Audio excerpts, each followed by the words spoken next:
Bueno, amada iglesia, hermanos en Cristo y cada una de las personas pues que se conectan cada semana y nos ven y ven estos mensajes, estas prédicas de parte de Dios, pues los saludo, les doy un buen año 2023, pues espero que sigan conectados ahí, que nos sigan apoyando y que de alguna manera que Dios les hable a su vida, pues que en este año también sea eh, de confortamiento, de prácticamente gozarse en la presencia del Señor y que esta palabra que predicamos que edifique sus vidas, edifique su alma, su espíritu, sus emociones, que todas las áreas de sus vidas, pues que sea el Señor tocándolas y llenándolas.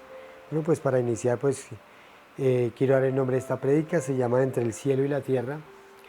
Es un mensaje muy bonito, un mensaje en el cual podemos nosotros proyectarnos o saber realmente el propósito que tiene Dios para cada año, para cada una de las vidas, para cada persona que viene por primera o segunda vez a Cristo. A través de estos mensajes pues queremos que se edifique usted.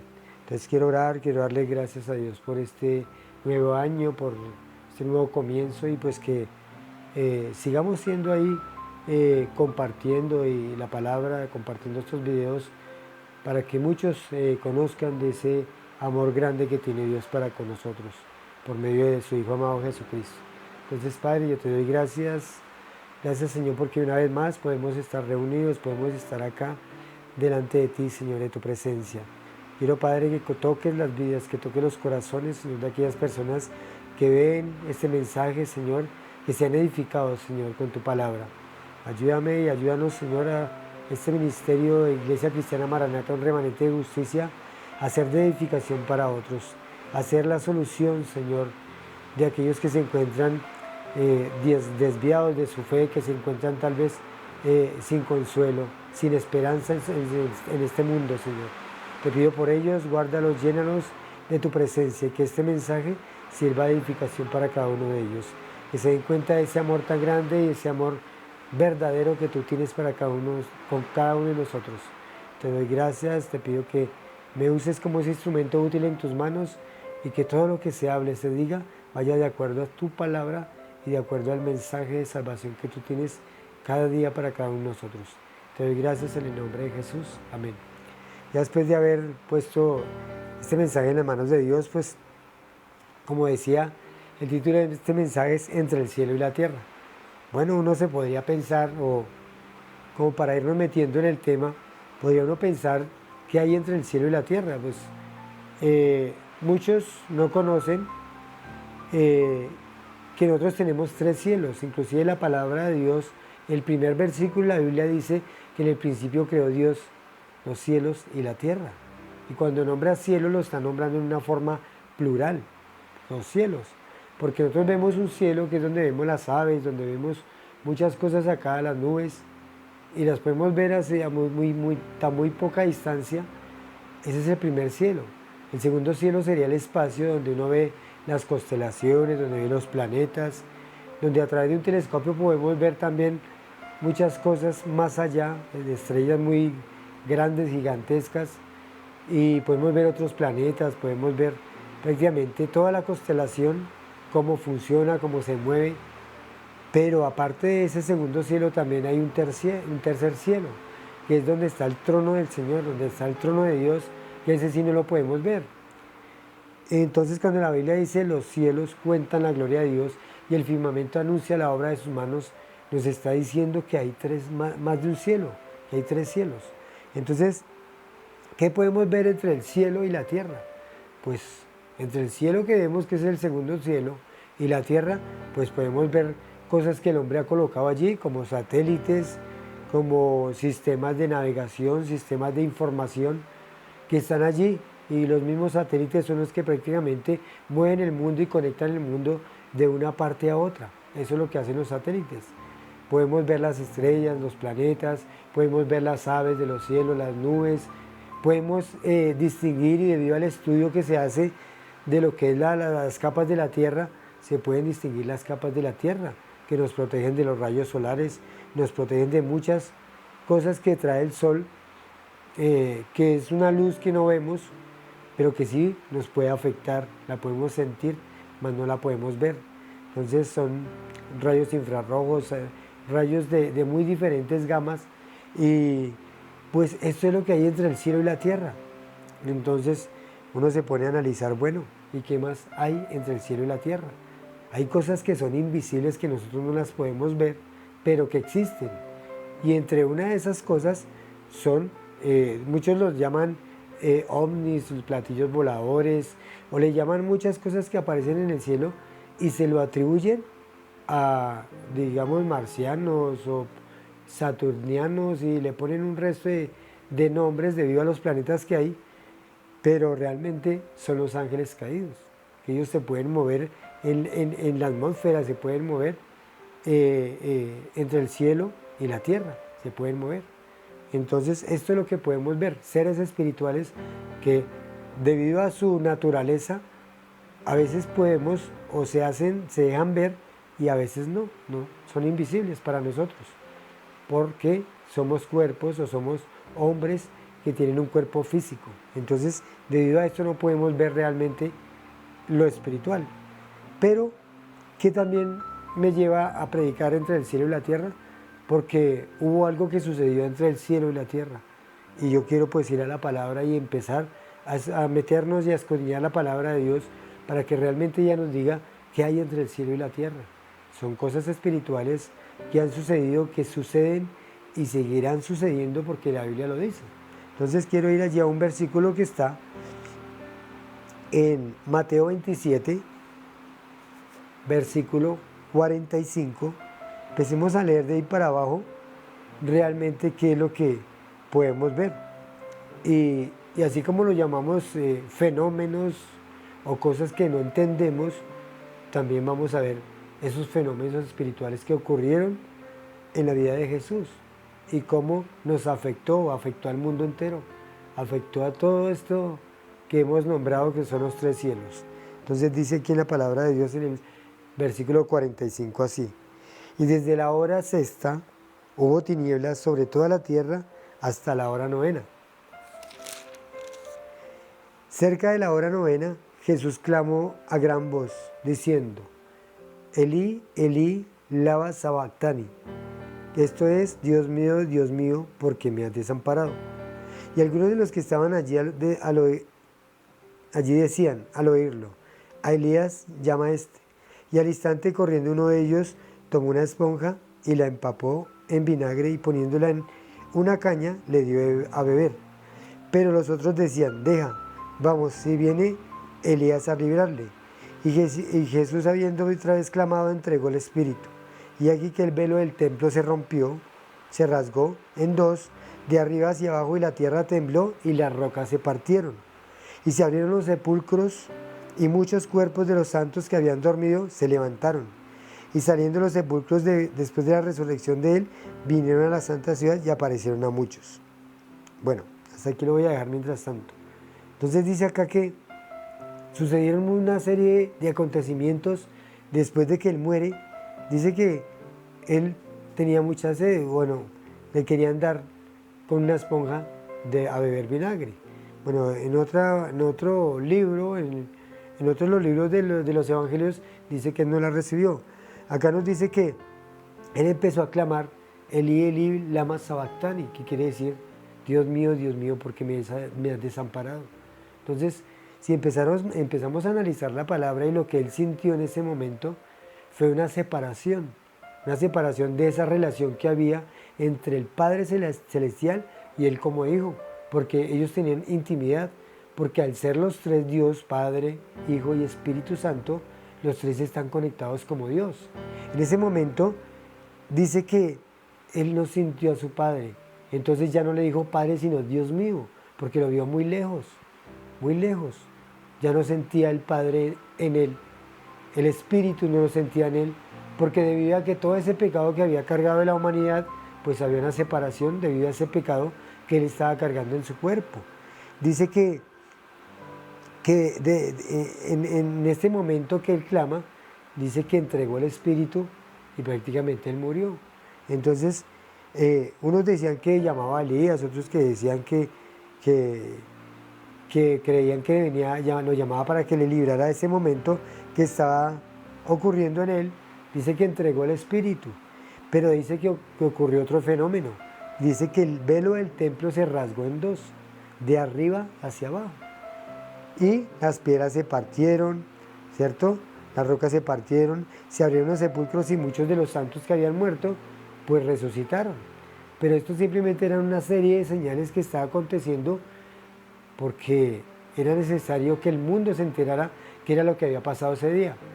Yo alguna vez vi una película, esa película se llama En busca de la tumba de Jesús, y allí en esta película narraban o mostraban ese día en que se oscureció la tierra. Dice que era la hora novena y dice que prácticamente eran las 3 de la tarde, según nosotros haciendo el cálculo del horario con respecto al horario judío. Esa hora novena era la hora a las 3 de la tarde, cuando se oscureció todo, como si hubiera habido un eclipse. Dice que la tierra tembló, las rocas se partieron, o sea, hubo prácticamente un terremoto.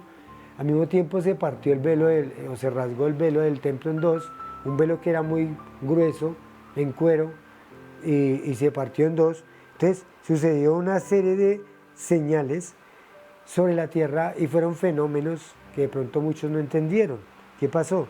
En esta película nos mostraban cómo uno de los emperadores romanos estaba allí como en una isla y él estaba allí descansando.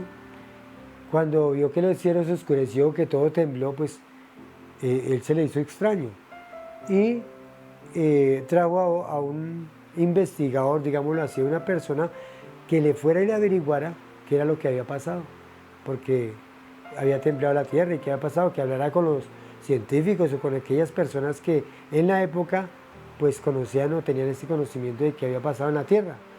Pero resulta de que cuando empezó este hombre a indagar, a buscar qué había pasado ese día, con esas señales, con esos fenómenos que habían ocurrido, pues prácticamente llegó al conocimiento de que había muerto un hombre crucificado y que debido a que ese hombre había muerto, pues fue que tembló la tierra, hubo un terremoto, hubo oscuridad, tinieblas, y al mismo tiempo sucedieron muchas señales, los sepulcros se abrieron.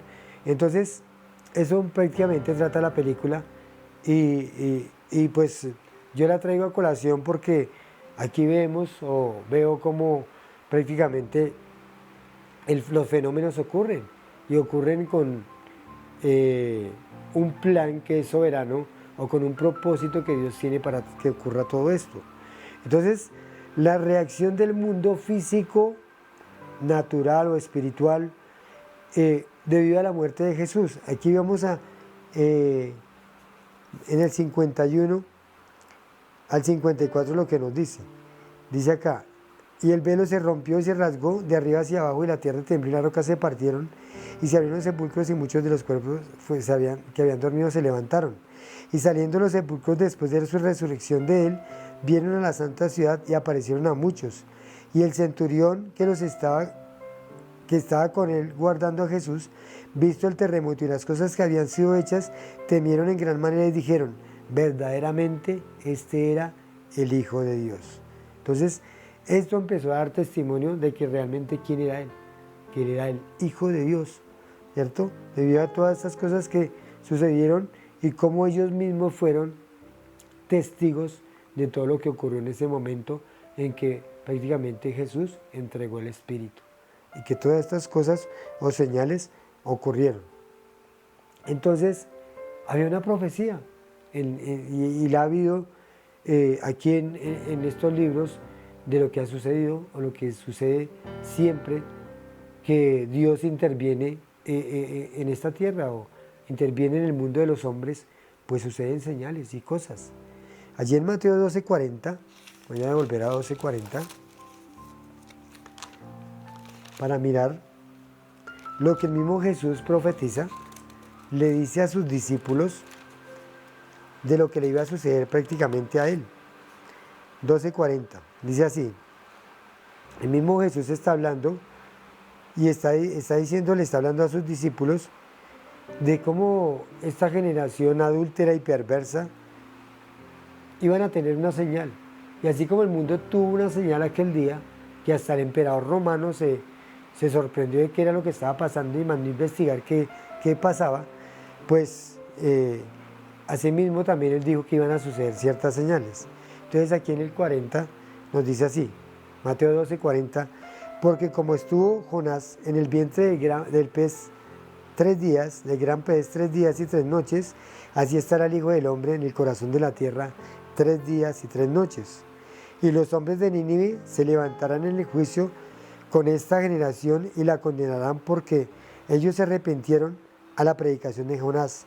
Y aquí más que Jonás en este lugar. Y la reina del sur, en el 42, se levantará en el juicio con esta generación y la condenará, porque ella vino a los confines de los fines de la tierra para oír la sabiduría de Salomón, y aquí más que Salomón en este lugar.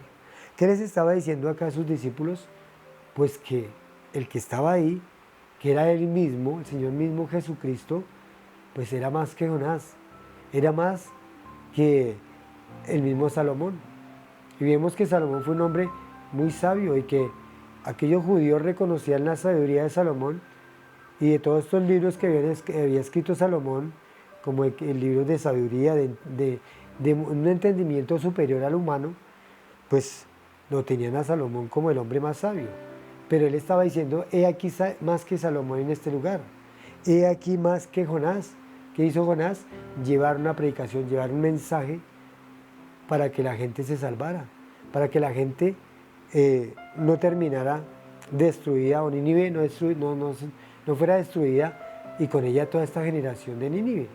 Entonces Jonás llevó el mensaje, aunque a regañadiente, pero lo llevó, y esta ciudad de Nínive se arrepintió y prácticamente se convirtió a Dios, al Señor. Entonces el Señor les estaba diciendo a sus discípulos que Él era más que Jonás, que había traído un mensaje de verdad, un mensaje de arrepentimiento, un mensaje para aquellas personas que tal vez hoy no conocen realmente quién era Jesús. Pero Él dijo, he aquí, porque así como estuvo Jonás en el vientre de pez 3 días y 3 noches, así lo estará el Hijo del Hombre. Y entonces ahí es donde empezamos a ver qué hay en el corazón de la tierra ahora, qué elementos podemos adquirir o a través de los estudios que muchos hombres, que muchos científicos o hombres que estudian la geología de la tierra nos pueden decir. Dice que en el corazón de la tierra dice que hay una bola incandescente que está compuesto prácticamente de hierro, de níquel y muchos elementos o gases livianos de azufre y oxígeno, que tiene un radio, nuestro planeta tiene un radio de 3.500 kilómetros, y que la temperatura del centro de la Tierra es mucho más alta que la del Sol, que son 6.700 grados centígrados, lo dice acá, 6.700 grados centígrados. Entonces podemos ver que esto es lo que prácticamente hay en el centro de la Tierra. Cuando el Señor dice que Él iba a estar como estuvo Jonás en el vientre de la Tierra, pues Él podría decir que Él bajó hasta ese centro, que Él bajó a prácticamente esas partes más bajas de la Tierra, como lo dice una palabra. Entonces podemos ver aquí, voy a ir allí a Hechos 2:31, lo que nos dice Hechos en un mensaje que estaba dando el apóstol Pedro, le estaba hablando a todos estos judíos convertidos o que se iban a convertir en determinado momento. Él les estaba hablando de Jesús, le estaba hablando de las profecías que hablaban de Jesús. Y en el 2:31 dice así: y viéndolo antes, habló de la resurrección de Cristo, que su alma no fue dejada en el Hades, ni su carne vio corrupción. A este Jesús resucitó Dios, de lo cual todos nosotros somos testigos. Así que, exaltado por la diestra de Dios, y habiendo recibido del Padre la promesa del Espíritu Santo, ha derramado esto que vosotros veis y oís. Entonces, dice aquí, porque David no subió a los cielos, pero él mismo dice, dijo el Señor a mi Señor, siéntate a mi diestra hasta que ponga a tus enemigos por estrado de sus pies. Entonces, acá estaba la predica o el mensaje que estaba dando Pedro, estaba hablando de Jesús, cómo Él había descendido a las partes más bajas de la tierra, pero que también el Señor lo había resucitado y que iba a estar allí con el Padre, que iba a estar sentándose al lado del Padre. Entonces, quiero ir a otro versículo que está en Lucas para apoyar lo que está diciendo acá. Lucas 16, 22. Acordemos de que esta es una historia que el mismo Señor Jesucristo cuenta debido a unas preguntas que le hicieron ciertas sectas de fariseos, de herodianos y todas estas sectas que siempre trataban de mirar cómo lo encontraban en alguna falla, en alguna falta, pero él siempre les respondía con sabiduría. Entonces, Lucas 16, 22 al 26 dice así. Dice aquí, y aconteció que murió el mendigo y fue llevado por los ángeles al seno de Abraham, y murió también el rico y fue sepultado. Y en el Hades alzó sus ojos, estando en tormentos, y vio de lejos a Abraham y a Lázaro en su seno. Entonces él, dando voces, dijo: Padre Abraham, ten misericordia de mí, y envía a Lázaro que moje la punta de su dedo en agua y refresque mi lengua, porque estoy atormentado en esta llama. Pero Abraham le dijo: Acuérdate que recibiste bienes en tu vida y Lázaro también males, pero ahora este es consolado aquí y tú atormentado. Además de todo esto, una gran cima está puesta entre nosotros y vosotros, de manera que los que quisieran pasar aquí, allá, pasar de aquí a vosotros no pueden, ni allá pasar acá.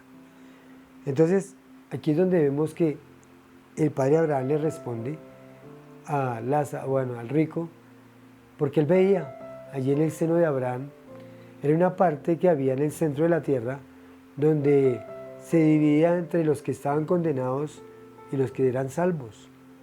Este lugar lo había antes de que el Señor Jesucristo muriera, antes de que pagara el precio por nuestros pecados, antes de que, como leímos esos primeros versículos de Mateo 27, antes de que entregase su espíritu, el seno de Abraham existía.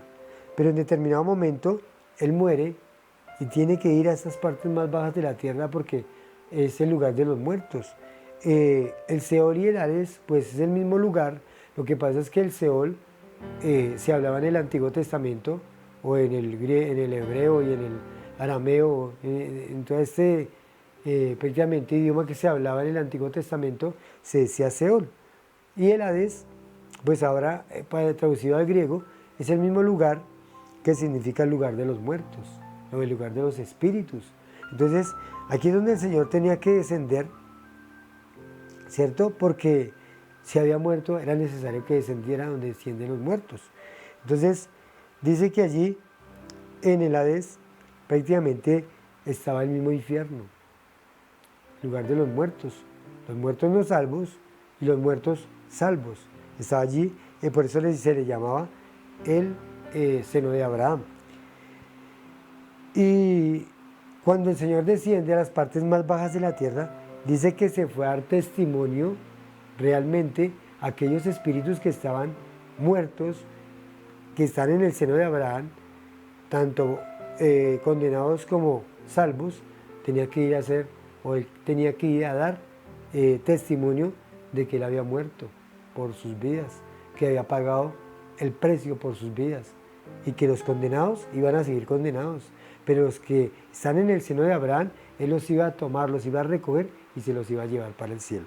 Entonces vamos a verlo como lo cuenta allí en Efesios 4, 8 al 12. Dice la palabra: por lo cual dice, subió a lo alto y llevó cautiva la cautividad y dio dones a los hombres. Y eso que subió, y eso de que subió, ¿qué es? Sino que también había descendido primero a las partes más bajas de la tierra. Y el que descendió es el mismo que también subió por encima de todos los cielos para llenarlo todo. Entonces acá dice que así como él descendió a los muertos, cuando él resucita, no solamente se quedó resucitado, sino también ascendió al cielo. Entonces podemos empezar a ver realmente el título de este mensaje: entre el cielo y la tierra. ¿Qué realmente había entre el cielo y la tierra? ¿Qué realmente había venido a hacer el Señor, que estando en el cielo, vino a esta tierra, descendió al centro de la tierra, lugar de los muertos, luego subió, resucitó, dio testimonio en la tierra de que había resucitado, pero al mismo tiempo ascendió nuevamente a su trono, al tercer cielo.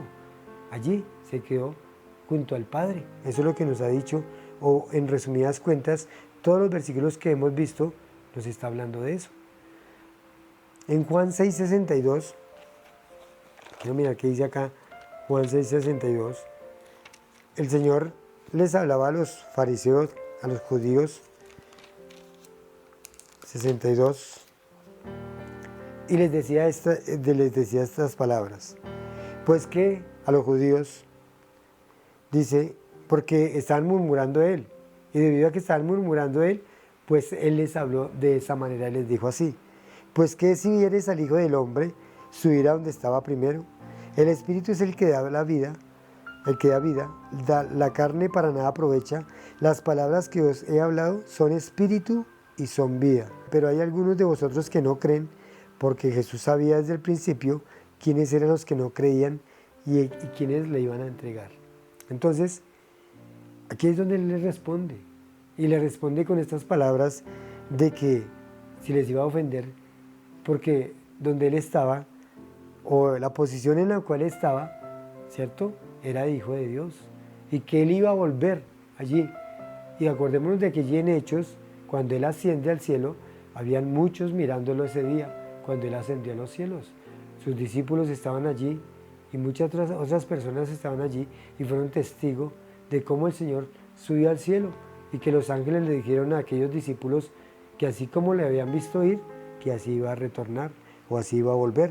Entonces, fijémonos que aquí, estas profecías de cuando el Señor tiene que descender, ¿cierto?, al cielo, y después descender a la tierra y después ascender al cielo, pues nos dejan ver realmente el Señor qué plan soberano, qué profecías tenía, porque ahorita que pasó previamente la Navidad, y que vimos todo esto en cuestión de que el Señor había venido y como un hombre común y corriente que había crecido, había tenido una vida como un hombre común y corriente, y que había muerto en una cruz como cualquier hombre condenado, que aunque era sin pecado, pues nosotros los hombres, o los hombres de aquella época, incluyéndonos a nosotros porque fue por nuestro pecado que Él murió por todos, para que tuviésemos la oportunidad de una salvación.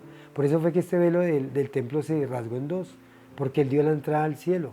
Anteriormente era el sacerdote el que entraba al lugar santísimo, era el sacerdote el que podía ir y ofrecer la sangre de un cordero para perdón por un año de sus pecados.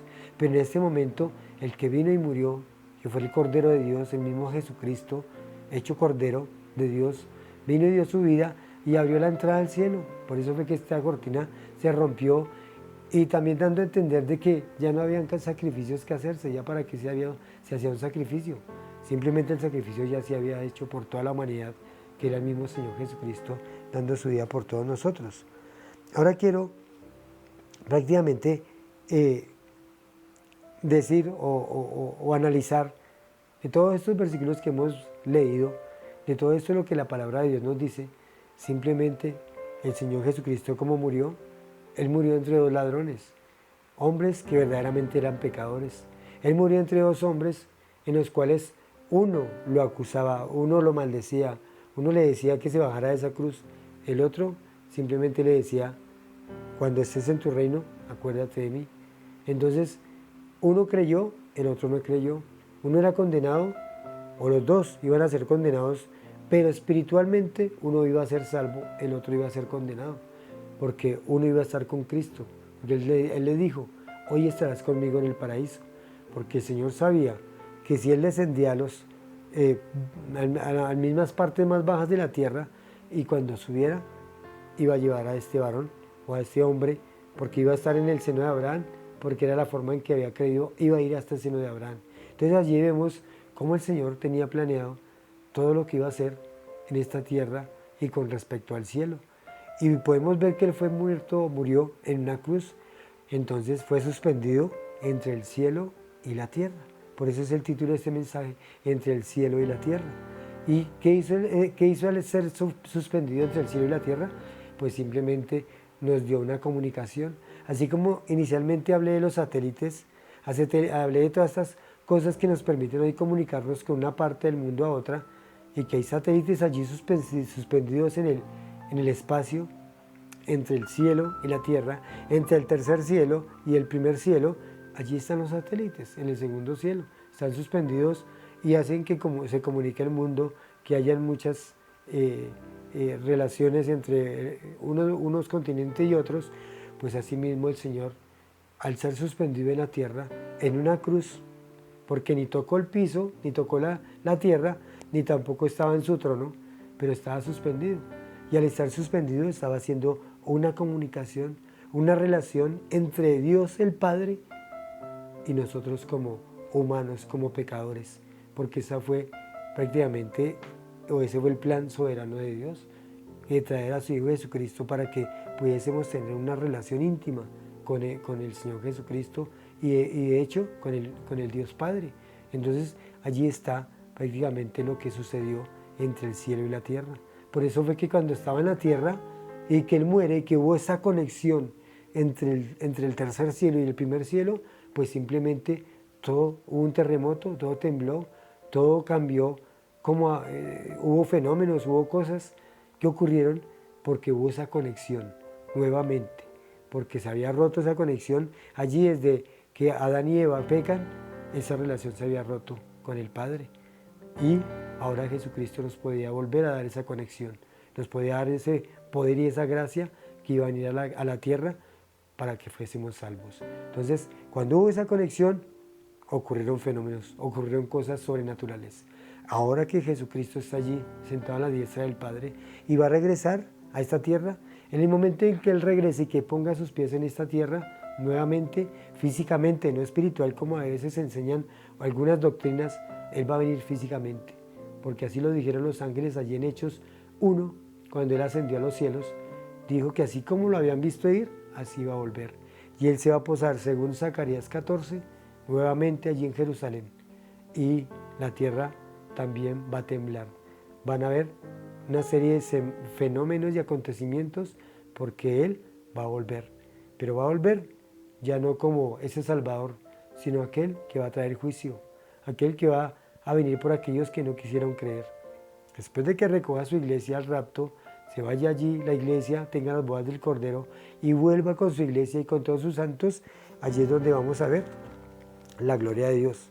Y ahora, para decirlo no en mis palabras, sino en palabras del Señor, o lo que el Señor dijo, allí está en Apocalipsis 19, vamos a ver Apocalipsis 19 como último versículo. Apocalipsis 19, versículo 9, dice así. Dice, y el ángel me dijo, bienaventurados los que son llamados a las sendas y las bodas del Cordero. Y él me dijo, estas son palabras verdaderas de Dios. Y me postré a sus pies para adorarle y me dijo, mira, no lo hagas, yo soy consiervo tuyo y de tus hermanos que retienen el testimonio de Jesús. Habrá Dios, porque el testimonio de Jesús es veraz. Entonces dice acá, y en el 11 dice, entonces viene el cielo abierto y a un caballo blanco, y el que lo montaba se llamaba Fiel y Verdadero, y con justicia juzga y pelea. Y sus ojos eran como llama de fuego, y había en su cabeza muchas diademas, y tenía un nombre escrito que ninguno conocía, sino él mismo.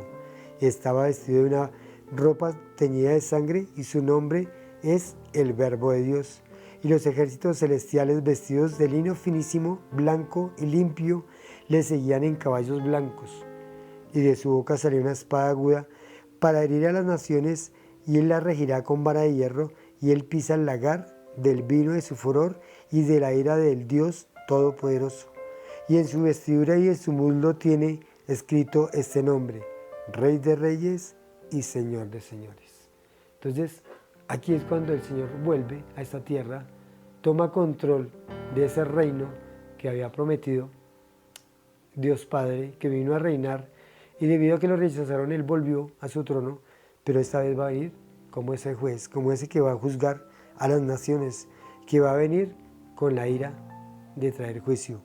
Y dice que en su furor de la ira del Dios poderoso, porque va a ir a vengar la sangre de todos aquellos mártires, de todos aquellos que debido a su incredulidad, otros sacrificaron y mataron a través de la tribulación.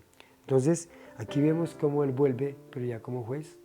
Entonces, ya para terminar, quiero dirigirme a usted, porque dice en la palabra que si estamos con Cristo, un día vamos a morir, tal vez, o vamos a ser raptados, no lo sabemos. Hoy en día estamos esperando el acontecimiento más grande que va a ocurrir en esta tierra, y es la venida del Señor Jesucristo. Pero Él va a venir por aquellos que creyeron, aquellos que se arrepintieron de su pecado, que reconocieron que nunca tomaron en cuenta a Dios, aquellos que nunca reconocieron realmente que había un Dios soberano, que este universo no se mueve ni prácticamente la perfección que hay en todos los movimientos de la tierra, del sol, las distancias. Eso es porque hay una mano sobrenatural, creadora, que hizo este cielo, esta tierra, y todo funciona de una forma perfecta. El día sale cuando debe ser el amanecer, y la noche se va cuando debe ser, llega cuando debe ser la noche. Entonces, todo esto trabaja perfectamente porque fue hecho por un Dios perfecto. Usted y yo podemos ver nuestro organismo cómo trabaja de maneras perfectas. Entonces, el Señor, que es el Creador, va a venir un día a traer juicio. Pero si usted quiere que cuando venga el Señor no lo halle para condenación, sino para salvación, pues simplemente usted tiene que arrepentirse de su pecado. Simplemente tiene que reconocer de corazón que se ha equivocado. Y simplemente lo voy a guiar en una oración. Si usted la quiere hacer con sus propias palabras, con las palabras que yo diga, pues simplemente es arrepentirse de su pecado y dejar que la misma presencia de Dios venga a morar en su vida, y que Él empiece a darle la fortaleza a través de su Santo Espíritu para que usted pueda empezar a vivir conforme su voluntad, no la suya. Entonces, yo quiero guiarlo a través de una oración. Entonces, cierre sus ojos. Si usted está ahí, simplemente deje que haya conexión, así como dice este mensaje, entre el cielo y usted. Entonces, simplemente dígale al Señor así: Padre, yo te doy gracias por este momento y esta oportunidad que me das de acercarme a ti. Gracias, Señor, porque hoy entiendo que tú enviaste a tu Hijo Jesucristo a morir por mí, que tú lo enviaste porque era necesario, porque somos pecadores, somos hombres malos que siempre quisieron hacer lo malo delante de ti. Hoy reconozco que soy pecador, reconozco que te he fallado. Hoy abro mi corazón a ti y te recibo como mi Señor y mi Salvador. Gracias por pagar por mi pecado en la cruz del Calvario. Por eso es que hoy te digo que tú eres mi Dios y que quiero humillarme ante ti, Señor. Gracias te doy por esa obra grande de la cruz. Gracias porque hoy conectaste el cielo con la tierra y puedes conectarme también a ti contigo a través de tu Santo Espíritu. Escribe mi nombre en el libro de la vida. Te lo pido en el nombre de Jesús. Amén. Si usted se arrepintió de su pecado y hizo esta oración sencilla, simplemente es hacerla de corazón, reconociendo quién es Él, reconociendo quién es usted, o nosotros como pecadores, y Él como Dios santo y soberano. Entonces, ya para terminar, quiero darle gracias a Dios por su vida, por esa decisión que de pronto usted tomó, que la haya hecho de corazón, y usted va a empezar a ver cómo el Señor va a cambiar su vida y va a empezar una nueva vida en Cristo Jesús. Entonces, dígale de esta manera: gracias, Padre, yo te doy gracias por este día. Gracias, Señor, porque tú me permitiste traer un mensaje de vida, de salvación. Tú me permitiste traer, Señor, a través de esta palabra, un mensaje de vida y de esperanza para aquella persona que está allí viendo, para aquella persona que tal vez tu Santo Espíritu lo convenció de pecado, de justicia y juicio. Yo oro por cada uno de ellos, Señor. Gracias, Señor, porque tú usas este ministerio con fines y propósitos que solo a ti te competen, Señor. Tú eres fiel, tú eres poderoso. Te oro también por aquellos hermanos que están enfermos, atribulados, que están en cárceles, que están en situaciones difíciles, Señor. El único que los puede sacar de esta situación eres tú. Pero tú sabes por qué están en esta situación. Solo déjales ver el por qué, Señor. Tienen que arrepentirse o tienen que hacer algo para que tú, Señor, obres en ellos. Simplemente poner la fe en ti y para que puedan venir a traer sanidad y entendimiento de lo que está sucediendo en sus vidas. Yo te doy gracias a ti en el nombre de Jesús. Amén y amén.